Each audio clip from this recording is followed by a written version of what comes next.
But again, thank you everybody for joining. For those of you that are new to the call, we really appreciate your support. We are a membership-based group. Our memberships are, we've got memberships of all different sizes, from consumer up to large sponsor packages within the organization. Really, our goal is to help spread the word, and we've really focused on connecting our members, connecting the supply chain. So with that, I'm really excited to introduce Jeff with Oregon State. I almost said Oklahoma State after talking to Ross here in Ross, but Oregon State's Global Innovation Center. Global Hemp Innovation Center. Thank you. Wow. Global Hemp Innovation Center.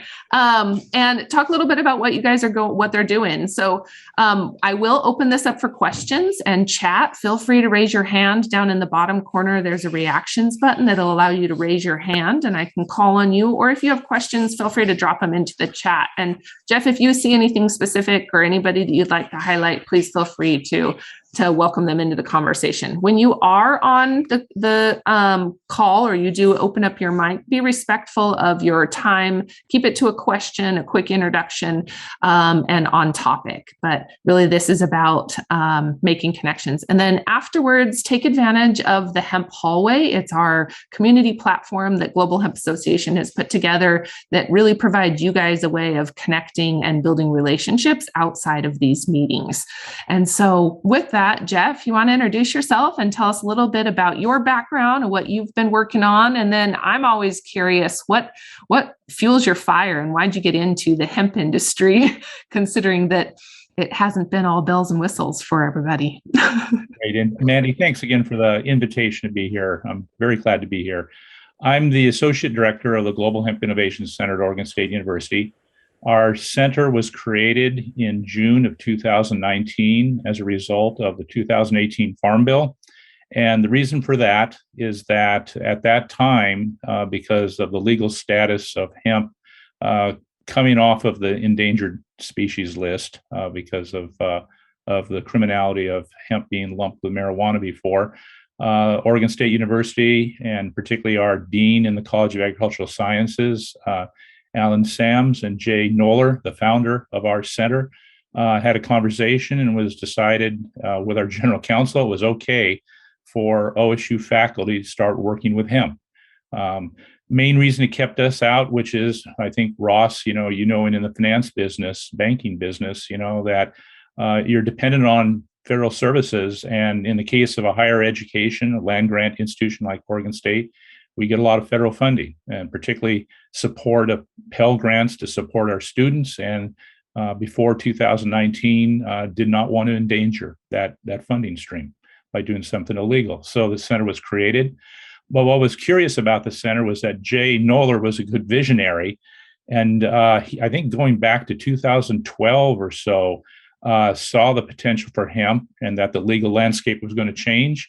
And so actually several years before the center was formed, he had already formed research partnerships with research agencies in 2 provinces of China, as well as in Serbia.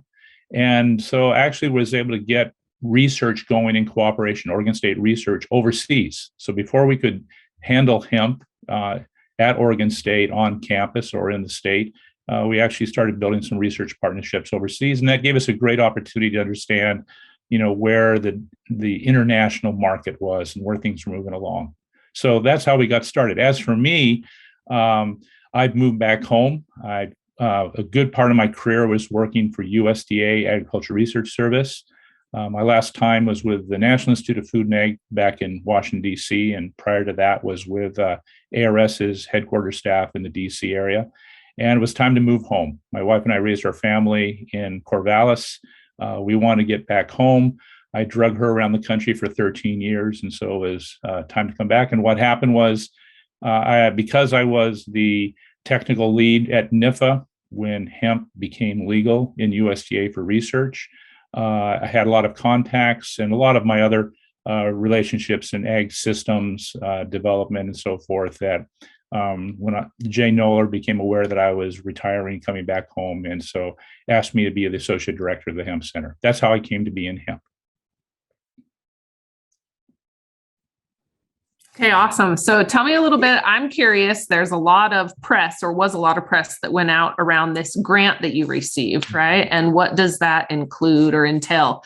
And again, if you guys have specific questions about projects, please feel free to drop them in the chat. I'm happy to address them specifically. Yeah, I'm curious about Okay, the so grant.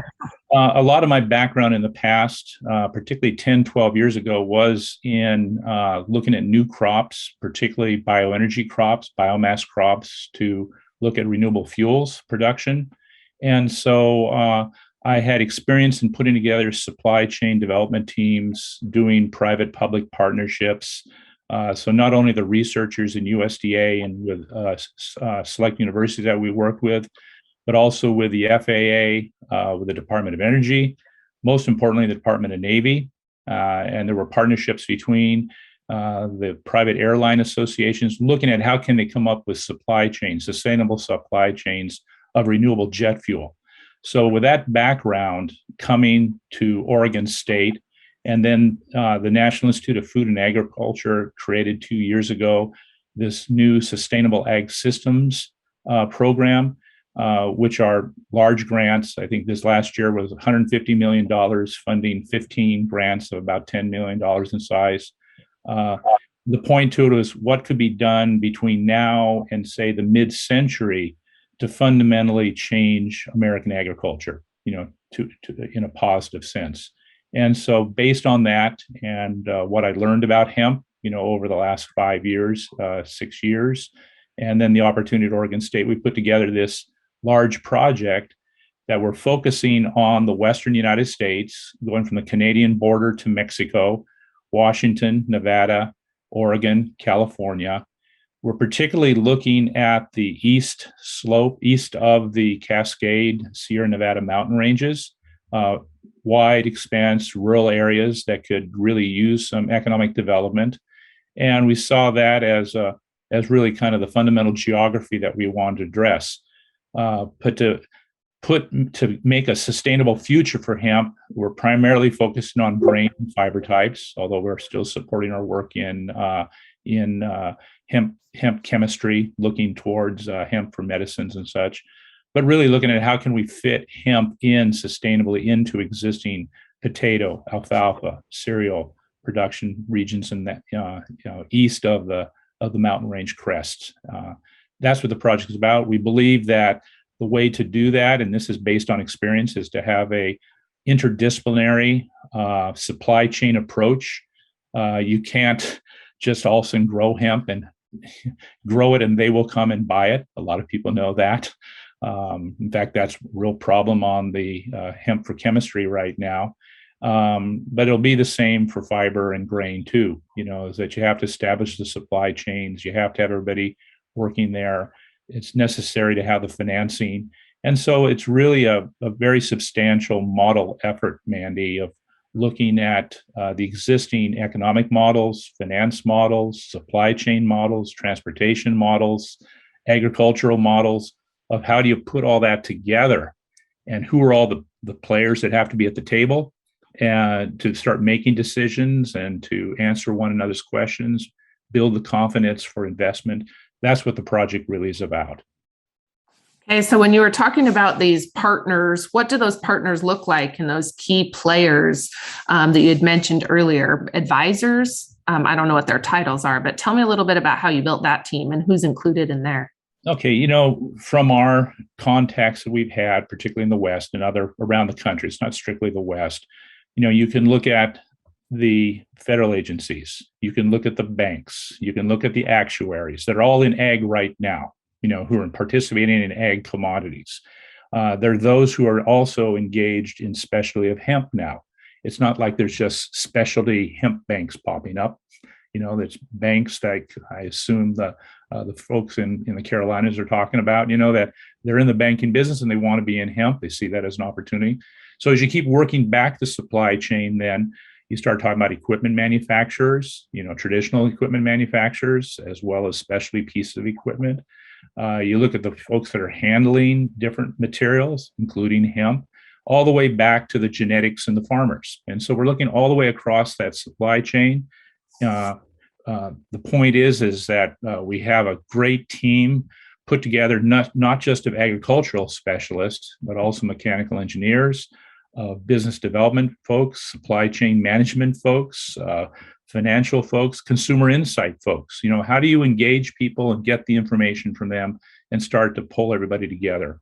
But again, based on what they think is important, where they are, where their knowledge base, where their aspirations are, and then building the project out from there. So that's kind of a nutshell what it's about, Mandi. What about work being done with tribal lands, tribal grounds, and tribes? Yeah, the point to it is that in Western United States, substantial areas of that are rural, but at the same time, a substantial part of those rural areas are Native American reservations. And so our center was created when it was founded by Jay Noller. We created something called a Hemp Equity Program, where we're recognizing that the BIPOC, Black, Indigenous, people of color, really want to be in ag. A lot of folks are in ag. They haven't necessarily had good access to information and programs. And so we basically made a commitment when we designed the project to work as much with Native American nations as with our rural communities, just like any other rural community. It's built into the fabric of the project because it's built into the fabric of our center.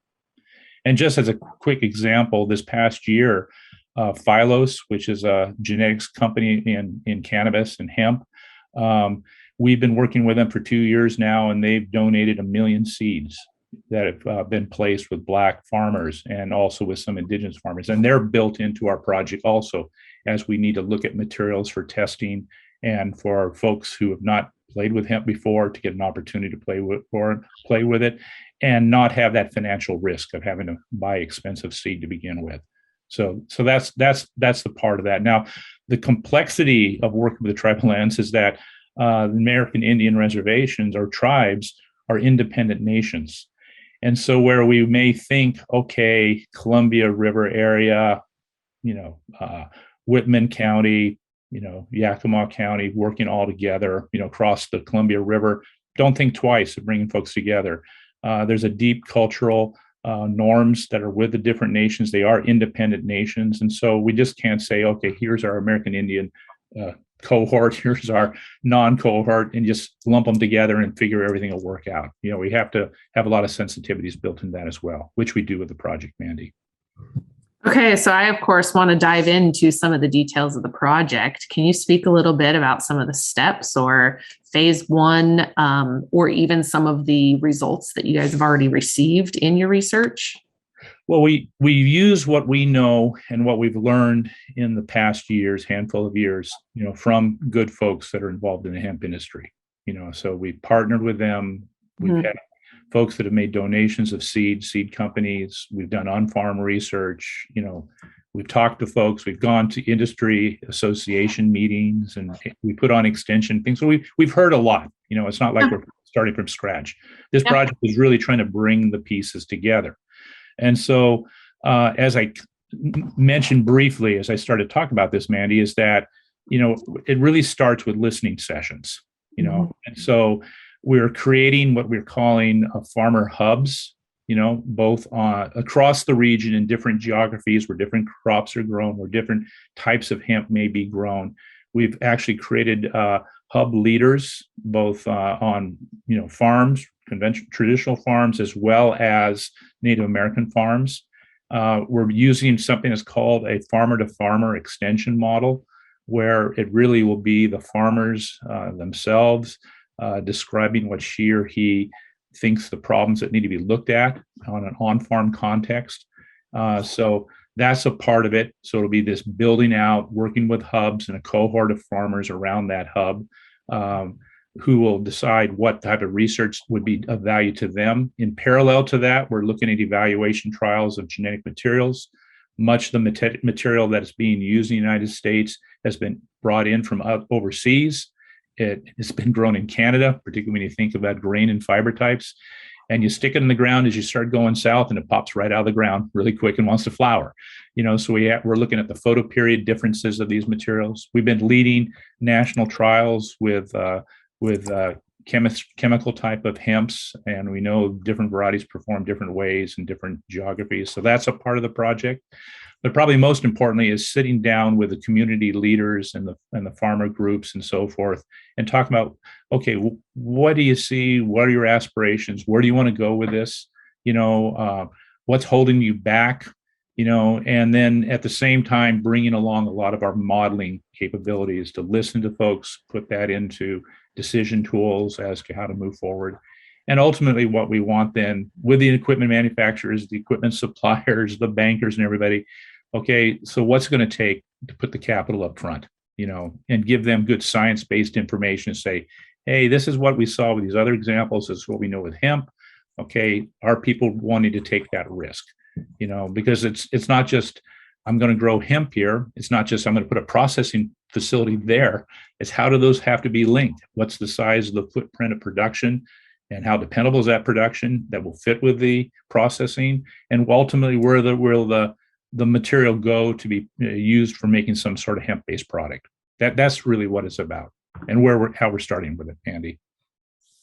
Okay. Anybody else have any questions that they'd like to dive into? I'll open this up. I would love to get a conversation started if anybody has any specifics. No? Okay. So talk to me a little bit about what I guess is the I'm stuck on how to ask this question when it comes to opportunity. Can you speak a little bit about where you see opportunity unfolding? Sure. Right now, vast portion of the hemp sector is around chemistry, molecules for health, for making future blends. And frankly, that's where most of the investment in research, both public as well as private, is right now. Mm-hmm. If you look at, but that's just emerged very rapidly, in just the last few years, not even a handful of years. And we see the difficulties with regulations to keep products from being, outlets for the molecules to be sold, CBD, whatever it may be, incomplete supply chains, overproduction, not having the relationships to process materials, all of those factors have really impacted, essential oil type hemp varieties and the markets for those. At the same time, grain hemp, in Canada, a couple of decades worth of experience, it's already moved in. We're seeing grain hemp moving into Montana, North Dakota. There's good support for it. It's being grown in a lot of places. I watch the web, see what's there, but you start hearing, well, hey, this variety that did such and such, 1,700 pounds per acre, up in Montana, down in the lower plains, central plains, half that yield. Now what's the reason for that? Is that because of not knowing how to grow it, or is it because innately the varieties aren't really adapted there? And so a lot of the work has to also be looking at, okay, how do we find the appropriate genetics to be grown? And the growth opportunity then for grain, which is really a low-hanging fruit, is, how do you get it into more southern states, and how do you open up market and consumer awareness to want to take that and put it into new products? If you compare hemp grain to, say, soybean and canola, and look at the world production of soybean, you make a pie chart. You look at soybean, it's a majority of that pie. The amount that is canola is a significant portion of it. And you look at world hemp grain production, it's not even a sliver. It's big, it's smaller than the font of the line that you're using. It's so small. So, there's huge upsize opportunity, but we know that there's problems with growing it, and that needs to be worked on. And then with the fiber, I made, Mandi, a quick search about 2 months ago for a paper that I wrote for that went into a agronomy society, general point. And I found 15 states that are talking about having hemp fiber processing facilities. We still don't have the varieties for all the U.S. of knowing what grows best where. Where's the supply chains put together? That again, they're great opportunity, and frankly, the Chinese have a vast 75% of their production is for fiber, but where are the supply chains? Where are the processors going to use that? Where are the product makers, the textile manufacturers, just go on down the list. Supply chains need to be connected up. A great opportunity there. Yes. Okay, there's a couple of really good questions that I want to address, but let's go ahead and address these that have their hand raised first. Michael, if you'd like to ask yours first, and then Ahmed. Hi, Mandi. Hi, Jeff. Thanks for taking the time to talk today. I had spoken with you last year in 2020 regarding there's studies that were going to feed AFCO the information that they need for their decision around FDA. Mm-hmm. You were kind enough to provide some preliminary conclusionary statements that you were on your way to publishing, as I understand. Mm-hmm. And a lot of that revolved around the use of hemp biomass fed to cattle. I work with a small outfit in southern Minnesota, and for the last 3 years, we started down the CBD rabbit hole, but that's a failed plane. And I think that in that state and the region, a lot of folks like to look at the potential with fiber, seeing that that's the largest moneymaker and room for the economy growth around hemp. You had stated that grain is a low-hanging fruit, and you comparatively had highlighted how it's a very small portion of the grain production worldwide. And one of the things that we promote, we grow a lot of, is soy for feeding hogs. Now, with feeding hogs, hemp is nowhere near being approved as a feed additive for hogs. Hens and chickens, yes.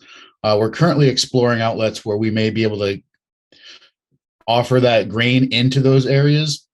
On the largest point, that we're a farming community, and sustaining our livestock away from crops is what we have for work year round in the cold winter months. My question to you is, what, if any, work or grants or visibility have you gained with AFCO with running tests specifically for hogs with the consumption of hemp grain? Not necessarily the biomass as you did with cattle, but getting hemp grain as an approved feed additive for hog operations. Yeah, sure thing. Thanks a lot, Michael. Basically, we work through networks, and there is virtually no hemp grain production in Oregon. There's a little bit in Washington, but the majority of it is in Montana. I think some in the North Dakota, a little bit in Wisconsin. And what we do is we work closely with the Hemp Feed Association, who has been an advocacy group for hemp in general. And I know they've been specifically emphasizing on hemp grain. And so, their actually meeting is right now. Okay, great. Morgan. So, and I know there's a few of you other that are on this call that are connected to that group. Please put your chat or your contact information in the chat, maybe, so that people can connect about the Hemp Feed Coalition. Sorry, Jeff. Okay, no, that's fine, Mandi. So, Michael, going back to the thing, what are we doing? It's been a major effort. And again, we've worked with the Hemp Feed Association. We have mainline communications to FDA. And it's been a major effort in the last year or so of just starting to get a handle on what will FDA approve to reduce our research costs. Now, that's been us working with a post-extract biomass. Up until within the last month, technically or legally, what we had to do when we conducted a hemp feed trial with post-extract biomass is that we had to destroy the research animals when finished with that. We could not keep the animal and cycle them back into the herd, even if we got the cannabinoids out of their system.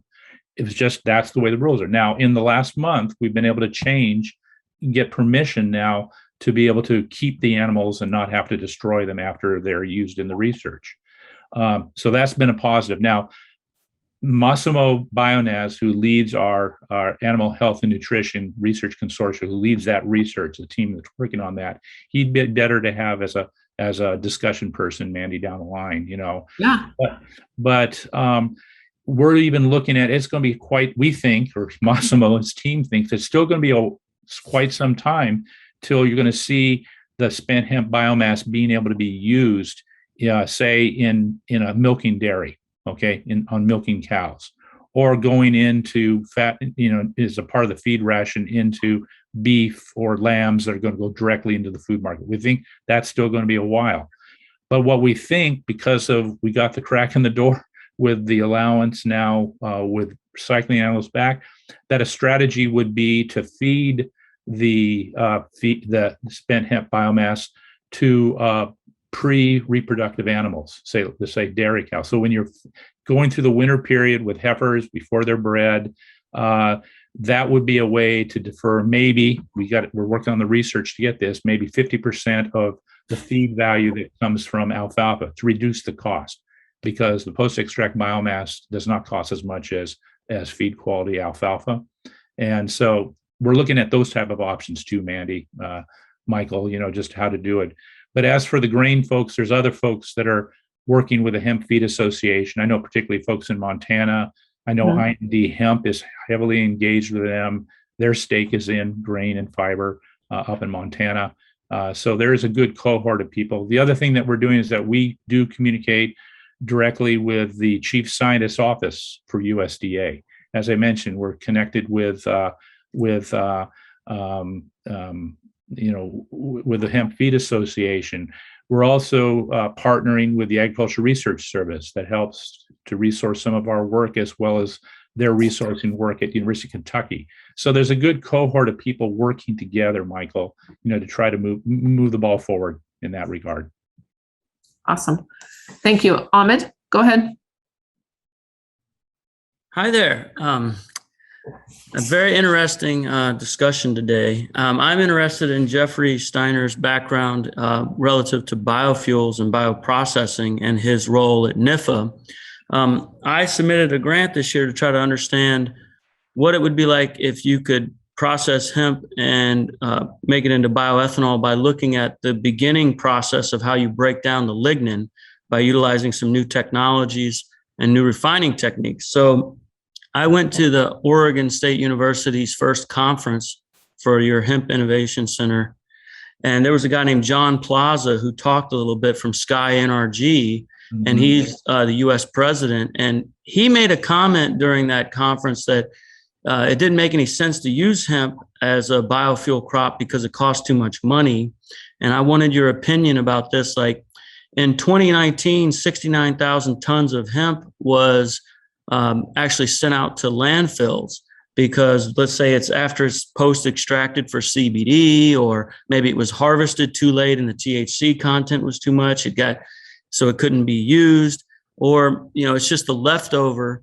So what I'm trying to understand is, does it make sense to try to look at hemp as a feedstock crop for, say, biofuels that could go into jet fuels? And we worked on the U.S. has passed a sustainable aviation fuel bill in the U.S., and there's a lot of movement in Washington to utilize new things to support making more sustainable aviation fuel. So maybe you could discuss some of these with me. Sure. And we've talked before. I remember meeting you sometime this last year. I think you met with our engineering group on something, talking, as I remember. The thing that I would say is, again, let's go back to the pie chart, okay? And when you look at sustainable aviation fuel, the most, again, I've been out of this now for 10 years, but the place that is producing sustainable aviation fuel right now is a retrofitted former petroleum refinery in Southern California. You can take a look. I can't remember what the name of the company is, but they're partnered with United Airlines. And I believe the feedstock they're using is tallow that's left over from the livestock slaughter industry. And they're probably looking at they're probably looking at waste oils and such like that from, cooking oils and such. And if you take, if you back calculate, I don't know what the number is, you calculate how many tons of biomass fats that are having to go to that factory per day, 24/7, 12 months of a year to keep that flow in. It's going to be huge. You look at hemp, and even the amount of the waste that you talked about, that had to be burned or disposed of. There's a major logistic issue. How are you going to get that to the facility that can convert it? And if you look at cellulosic ethanol, again, I'm not an expert in this. Cellulose. There's very few cellulosic ethanol facilities that are functioning. I think there's a couple in Iowa that are ones using corn cobs. And again, I've been out of this, so I don't know. But the point is that to have that dependable supply is really a major hurdle, and the logistics to get it from where it is to where it goes, is a big deal. I know that, for example, and this was back with the USDA partnering with Department of Energy and with the Department of Navy, 10 years ago, there were some scaled commercial facilities that were stood up or funding to get them, off of the test platform and into a small scale production. One of those is in Reno, Nevada, and another one is in Southeast Oregon. And the one in Southeast Oregon, based on waste wood, where there's huge, vast, probably hundreds of thousands of acre waste wood that could go into that production, it still isn't operating. The one that's operating in Reno, it's just about up and going now, is based on municipal solid waste as the feedstock. And there's another facility, I think, looking up in Arlington, Oregon, which is a major landfill place, which has municipal solid waste sent from Portland and Seattle by rail, and they have to pay for it to dispose of it to go there. I think that's a facility that's going to have an alternative fuel facility. So Ahmed, again, the scale that we're talking about and where hemp is right now, and then again, if you look at the technology, that conversion of cellulose to say ethanol, and then you'd have to take another step to take it. Ethanol is not burned in jets. It's not, it has to be converted. It's a feed into the process. Right. Yeah. But the expenses of that, there's an awful lot of literature out there that you could kind of pencil it out in a consulting engineering approach and see what's there. And frankly, I'm not defending John Plaza, but I think John's a smart guy, and it's a matter of mass, and the cost of that feedstock. The magic number that I always remember with cellulose was that it seemed like it was always 5 years away from getting the cost of cellulosic conversion down to $60-$70 a ton. If you didn't give at least that amount, and nobody's been giving $60-$70 a ton for cellulose to convert to biofuel. So that's maybe a longer answer, but that's what I know. And you can show me to be a liar and to be totally off, I'd be glad to. I think, like most things, like if you don't plan for the future, you never arrive in the right place. And I see that hemp could grow largely globally as a crop, and the way of making fuel is a pathway that it could be used. But I've been talking to some of the energy agencies out here in Berkeley and in Emeryville. There's a huge energy research center, and they look at ethanol. And I tell them the things I was looking at. I said, hey, what if you use electric fields to break down the biomass? And they go, well, you could do that. It is a global topic of research. We just don't have that expertise. So there's a mixture of overlaying what's possible on the fundamental side of how to break down cellulosic crops and planning for a future where you could use it. So unlike other crops, people in cannabis and hemp pay people to come pick up this waste, and then it's already ground up. So there's already parts of the process that the refinery is not going to be doing because it comes in pre-ground and it's already partially deconstructed. So you add all these things up, and you might find that in a future you could make a supply chain work. It may. Okay, thank you. Thanks, Ahmed. Thanks, Jeff.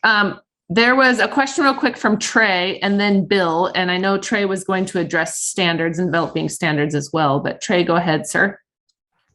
Yeah, great. Thanks. Hi, Trey Riddle with Hemp. First of all, congratulations. This is a big deal. Really happy to see the government getting behind hemp in a big way. And you guys must have submitted a really fantastic proposal because you had a lot of competition out there. So congrats on that. Look forward to supporting it any way we can. One topic that is near and dear to my heart that I think as an industry, as a community, we have yet to solve is one of standards.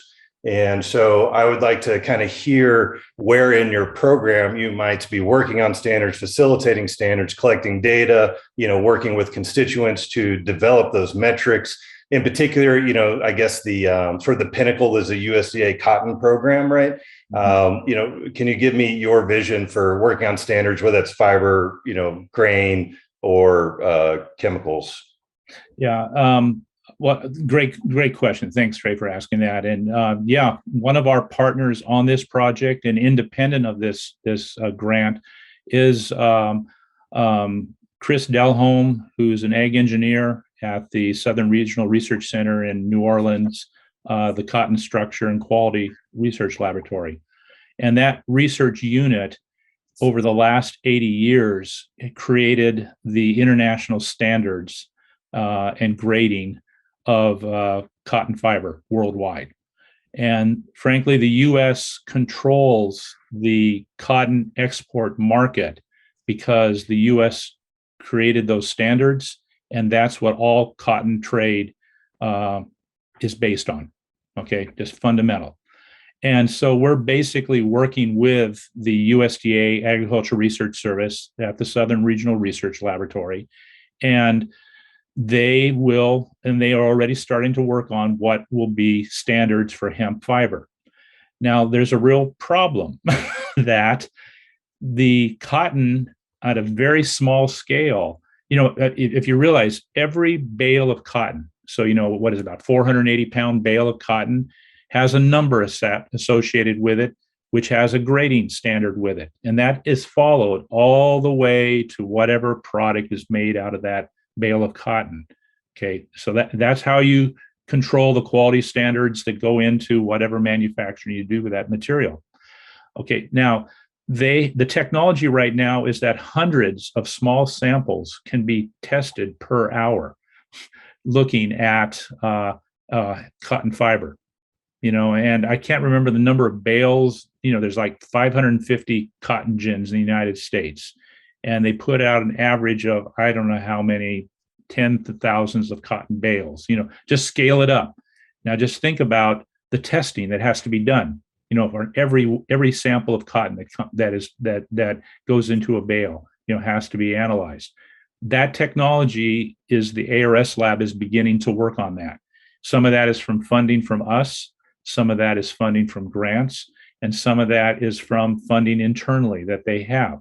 But they are starting from scratch because USDA ARS could not work with hemp until a year ago for the first time, because again, legal standards and so forth, and what they've had to go through to be able to do that.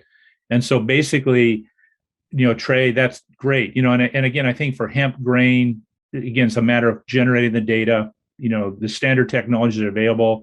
For as few as 10 seeds, you can take a look with NIR technology and know what the lipid profiles are, the protein profile, and so forth. That can be done very quickly.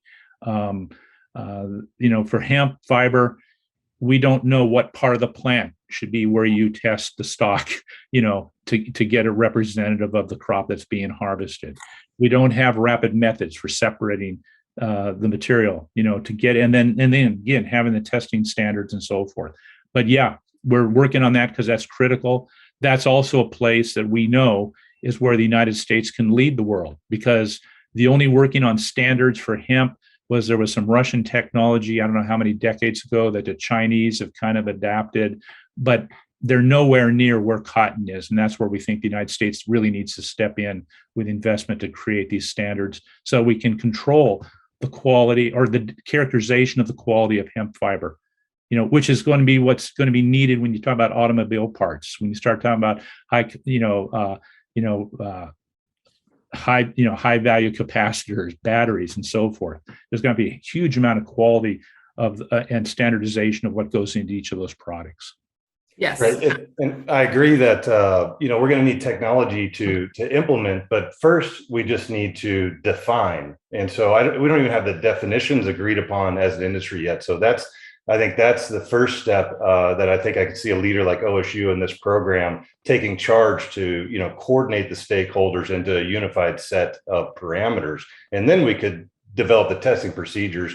I mean, there'll be a little bit of a chicken and the egg to make sure we can accomplish those goals, but that is certainly something to be started without having a technology solution. Yeah, Mandi, that's another, get Chris Delholme from New Orleans, ARS, another person to talk about that. He'll bend your ear till you fall asleep. He knows so much about cotton standards and what needs to be done.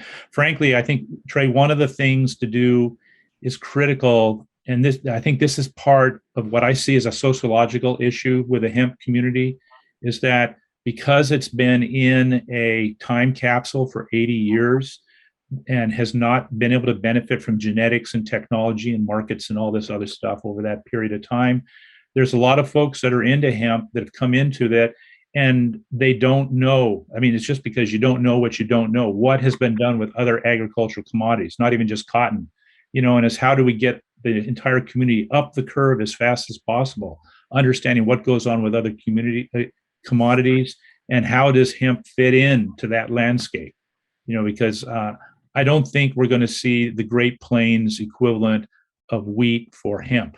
I don't think we're going to see the upper Midwest corn, soybean equivalent, acre, mile after mile after mile of hemp. It's going to be hemp rotated into these landscapes, making the landscapes more sustainable, fitting these markets. That I think is more the future.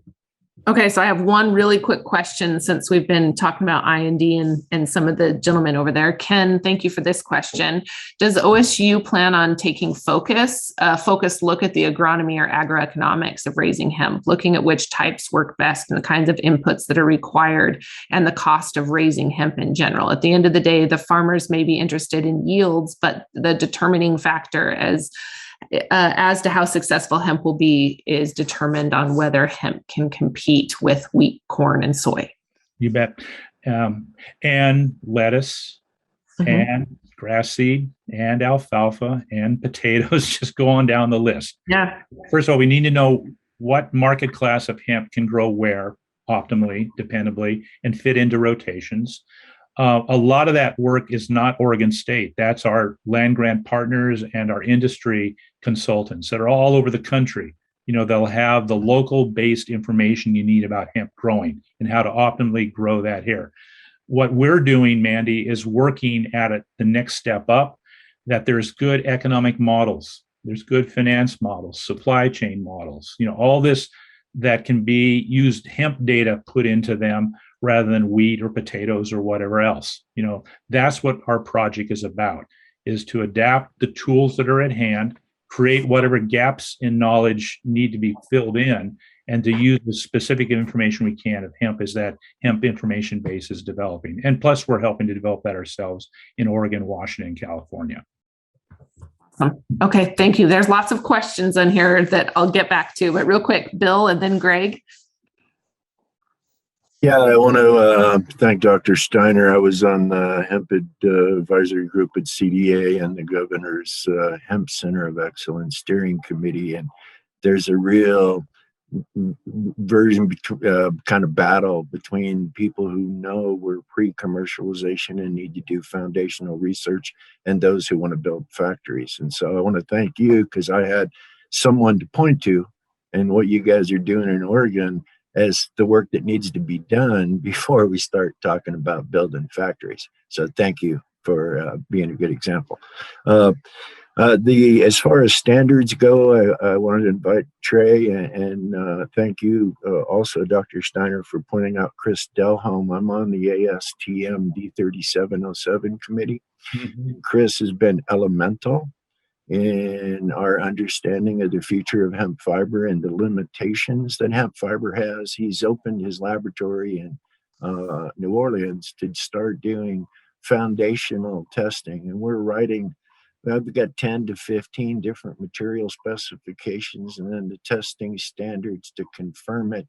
We've got other partners around the world, like Dr. Gusovius from the Bremen Fiber Institute's been collaborating, and it's really been a fascinating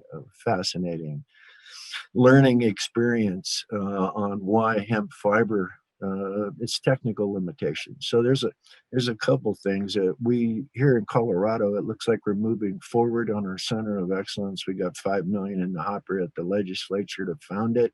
And I'm hoping that those who understand the need for foundational research can collaborate, where our group here and your group there and the folks at Cornell, et cetera, that are really getting deep into this can share research, prevent duplication of effort, and reinventing wheels to try to accelerate the industry. One of the things I have feedback from ASTM right now, we're only looking at post extraction of the fiber from the stem. We're not looking at how variety and agronomy can impact the fiber industry. I think it's elemental work that needs to be done first, particularly things like the ratio of fiber to lignin during the growth process. It looks like baby hemp is kind of a new thing to be looking at. It does preventing herd from forming, eliminate the need for a decorticator. As far as bioenergy goes, what is the ratio of lignin to non-lignin material, and assess that throughout growth cycle. So those are some really fascinating holes in our background. Variety trials are basic, but these pre-harvest sampling throughout the entire growth cycle to understand what's going on in the stalk. And getting to the energy component, which is where I'm most fascinated. Until now, it's been cellulosic. And biotechnology is now looking at lignin first, using ligninolytic actions, not cellulosic, which would mean that textile grade fiber would be the downstream byproduct of the lignin extraction. So it's a little different. Cellulosic ethanol didn't work. The energy balance was poor. But it looks like some of these lignin first technologies around the world are interesting. And I'm hoping to get a couple of those going here in Colorado, and hopefully we can collaborate with you and Rail. Greg Beckham is, he's done extensive work for many, many, many years, and he's predicting the ability to get to about $3.50 a gallon for biofuel in a lignin first biorefinery. Now that's feedstock neutral, agnostic, but hemp could be a feedstock. But I guess my main thing is collaboration in the future and how you see that. Thank you.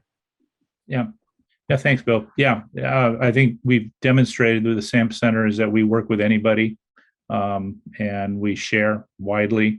And again, we have different folks who have different expertises. We're glad to do that. In the case of this project, it was only $10 million. We have 4 states involved. And by the way, you can take a look on our website, and you can or my LinkedIn site, and you can take a look at a 2-page summary of the project. There's good details in there to see what's there. But this is a major national effort that's going to take to make hemp work. We carved out the piece that we felt we were capable of working on at the right scale, and we're going to keep going from there.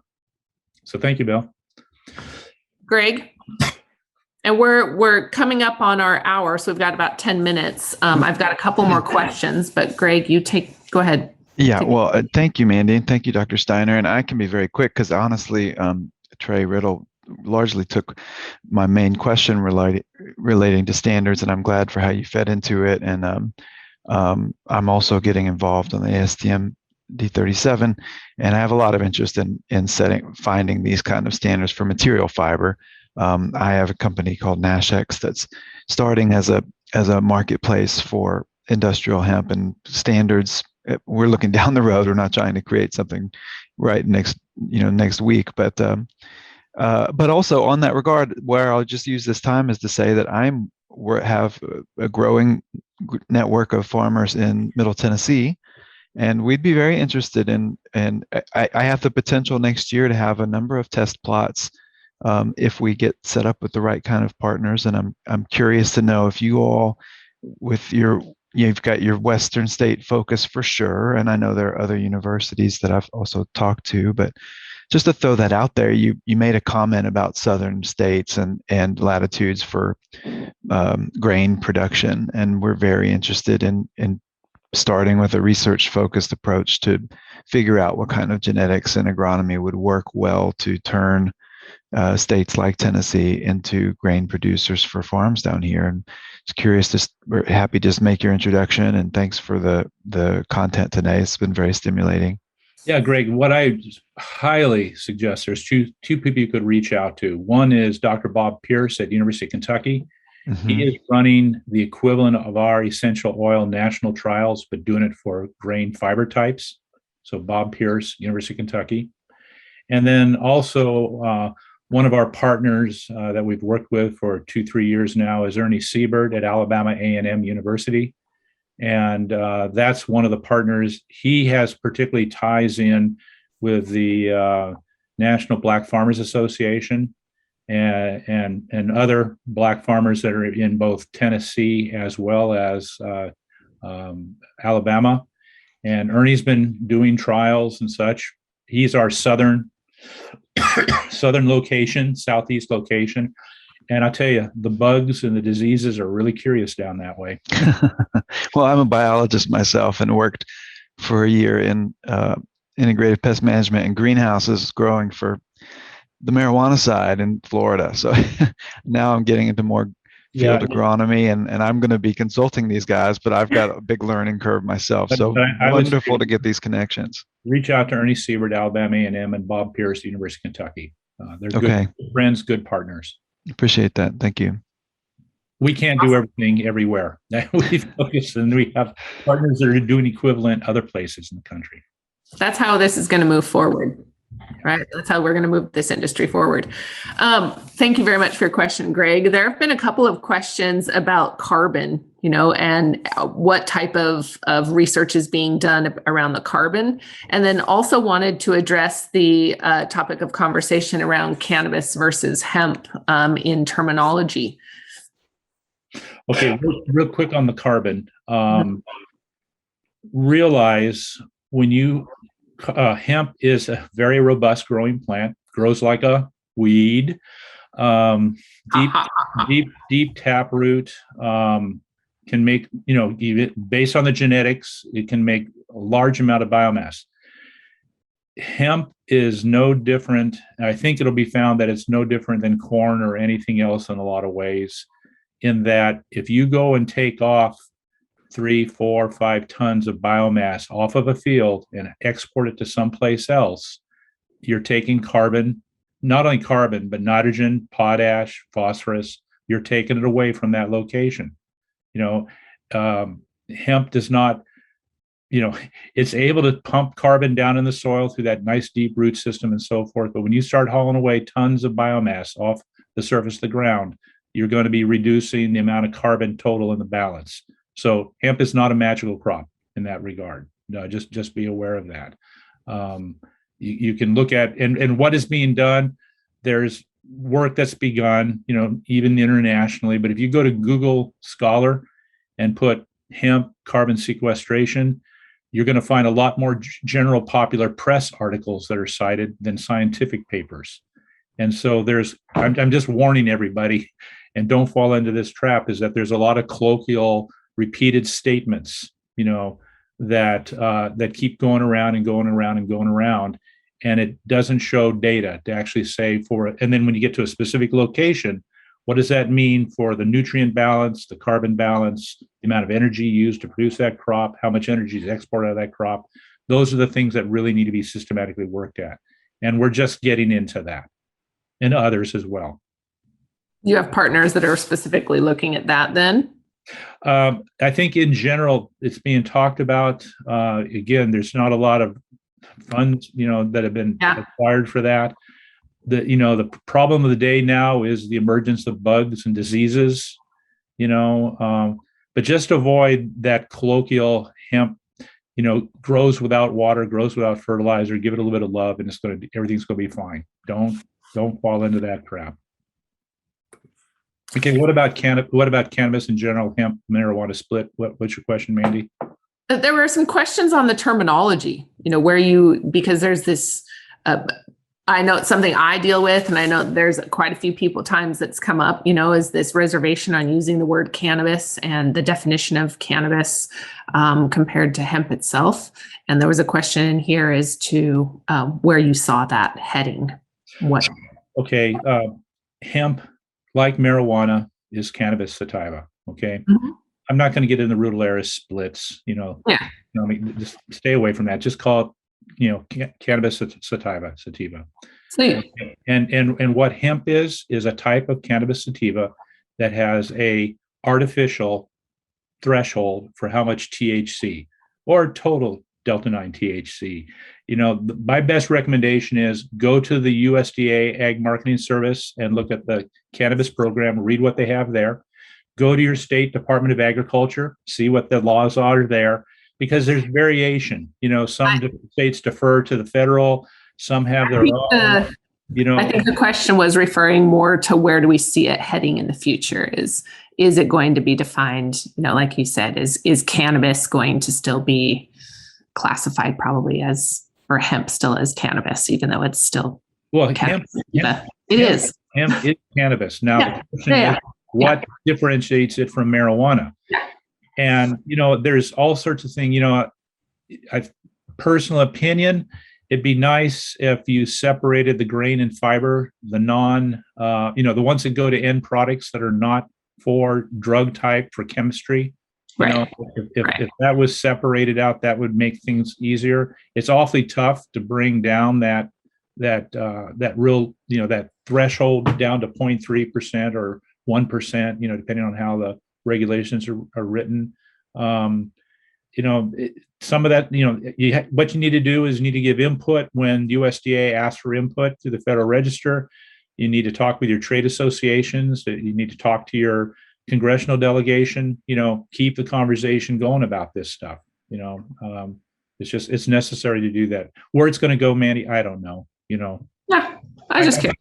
There's a lot of people's business models. I know a lot of genetic companies that business models were hoping by now it wouldn't have been an issue. That CBD would be going into food products and such, without hindrance. It's more complex than just strictly the THC level. Sure. There's a quick question. I don't know. I'm sure that this differs a little bit, but how much would a farmer expect to be paid for a hemp stock, redded, baled, and loaded FOB in the field? I would sit down with your local or your state level enterprise budget developer. If you don't have an enterprise budget already developed, pull the information together and see what it's going to cost, or you can calculate your own partial cost budget. What's the water, fuel stuff, and it better be $1 more than what it costs you to grow it. I made up the $1 more. The point is that you better know how much it costs you to raise that stock or that ton. Yeah. And then you better have a contract that's going to pay better than that, or you probably should. I'm just being really roughshod on this. Otherwise you better not be growing it unless you're just passionate and you have other crops that'll help you return money greater value than that. Another question along the same similar lines is how much gross margin, dollar and percent, does a farmer plan to make on an acre if they are growing hemp crop versus seed versus fiber? I don't know if anybody, I would talk to the good folks, in other states that are actually working with grain and fiber types, see what they're thinking. University of Kentucky, Tyler Mark is the ag economist. He seems to really sharp person, knows a lot of this stuff. But those are questions that need to be answered, and we will be doing some of that in our study, with our models. We'll start to figure that out. What type of, there's some discussion around, train and rail transportation and carbon footprint. Are you guys, I assume, calculating the sustainability and the carbon footprint around You bet. to that? In fact, one of our, I mentioned the New Orleans ARS lab, Cotton Structure and Quality Lab. Another lab that we're working with is the U.S. Department of Transportation's Volpe Transportation Research Center in Cambridge, Massachusetts. I've worked with them in the past on an oil seed, rape canola seed to jet fuel project. They have a model that looks at transportation networks, rail, air, water, ground. They can crank out, what the carbon footprint is. They're one of our partners with us with their FTOG model. That's their specialty. That's why we're partnering with them. And they're working with our supply chain management team that can put together the rest of the supply chain. So yeah, we are looking at the impacts on water, carbon, energy are all a part of that. We're also looking at what job growth would happen in communities. We have the right type of models to look at that. I think it's called Implan is the model, widely accepted, that can look at one state of how your ag is versus another. And if you change that, what does that mean for the net growth or decline of jobs and so forth? That's built into our project as well. We're looking at sustainability basically as being, you have to have a material that's produced. You have to be productive. It has to be profitable. You have to do it with good stewardship of your natural resources, so your energy, water, so forth. And then it also has to be attention paid to your human capital. Can people make a living at the job that they have in the supply chain? How can you have equitable supply chains so that you don't have one portion of the supply chain dominating everybody else, that they're just basically keeping their nose above water? We're really trying to look at how would you design these future supply chains to be equitable to all the participants. Okay, one last question. What is your perspective on dual cropping as opposed to focusing on one revenue stream? You got to do what's going to work, and frankly, I think the dual crop grain and fiber is a real, and again, it's nothing new. It's been done in Europe, for a long time. There are issues with the genetics, because the fiber tends to be at its optimal quality sooner than the grain. So how do you get this, the synchronicity of that to work best? I think as the genetics evolve, Mandi, we'll see. If you had a hemp crop that looked like sorghum, that produced 3 tons the acre of grain, and you didn't have to dry the grain after you harvested because the stalks dried down like wheat does. These are the ideal types that we need to think about. How do we change into a highly productive, efficient grain type? Same thing with the fiber. How do you come up with a consistent quality of fiber that basically meets the quality standards of the end product? That's where we have to head to. Not just, I grew fiber, here it is, please take it and make it into an automobile part or make it into a supercomputer part. Awesome. Okay, well, we're at our hour. Are there any other questions or anything else that you have got burning that you'd like to ask? Other than that, Jeff, I really, really appreciate your time. I appreciate you coming on today. If there's anything else that we can do to support you, please don't hesitate to reach out. If people are looking to connect with you and your organization, how do they get in touch? Yeah, just take a look at our website. You can write to us. The big thing we're doing right now is we have over 30 technical advisors. We'd love to hear from you if you're interested in partnering with us down the line. Like to get you into our black book and start talking. And Mandi, I think we'll probably be working through your association. That's one of the things we'll follow up on. Awesome. Because we need information from folks. Whatever they want to share would be very helpful. Perfect. Well, I encourage everybody to please, or I guess remind everybody that this is recorded. It will be transcribed. I saw there were a couple of notes on names that were mentioned. So it will be transcribed, and I'll make sure that that is included. And then it's available on the Hemp hallway. So it takes about a week for our team to transcribe it, edit it, and then republish it. But then log on to Hemp hallway, and then under the media center, you can actually search for this specific meeting, and then it will pull up the transcription and recorded copy. And then if you guys need anything, don't hesitate to holler to reach out to us. My email is mandy@globalhempassociation.org. You're welcome to call as well, 801-638-7041. But we have an entire team of people that are happy to reach out and help make connections and support you guys as well. So let me know if you guys need anything. And Dr. Steiner, I appreciate you again. And thank you guys very much. We'll see you guys next time. Actually, tomorrow at 10 a.m., we have 2 awesome interviews that will be streaming on YouTube. So you can go onto our YouTube channel. And that's it. Dr. Steiner, thank you very much. Let's talk soon, Mandy. Thank you. Absolutely. We'll talk soon. Thank you, guys.